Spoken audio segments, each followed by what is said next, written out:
So Rockwall middle schoolers are teaching an eye-opening lesson on social media misinformation and snagging a pretty impressive award in the process. Very impressive. The students at Williams Middle School, they beat out 2,000 entries, all to win the NPR Student Podcast of the Year. So our Robbie Owens sat down with them today, and this is all new at 5.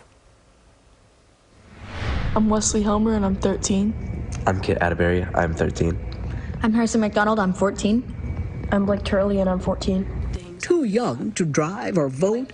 The social media pages are known as T accounts. These Rockwall Williams middle schoolers are already internet savvy. I feel like social media is a lot easier than having to walk or drive to your friend's house and tell them about stuff. And far wiser than their years.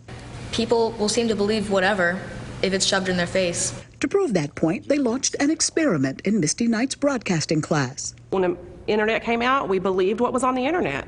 But now I don't think a lot of people think that anybody can post. Any of these boys can post. Anybody in this building can post at any time. The assignment, in part, sanctioned teenage mischief. We did the fight in there, and the arrest was right at the front. That turned into a sobering look at social media manipulation.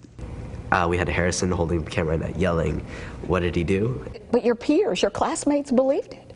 And a whole bunch of people believed it, and I would have people in the hallways asking me, "Why'd you get arrested? Why'd you get arrested?" So we all gathered into the empty band room, hit record, and 2 of us pretended to fight while our cameraman tried his best to make it look as bad as possible. The experiment was turned into a podcast called The World We Create and beat out some 2,000 entries to win NPR's Student Podcast of the Year. It came out of nowhere, and it was really fun and enjoyable.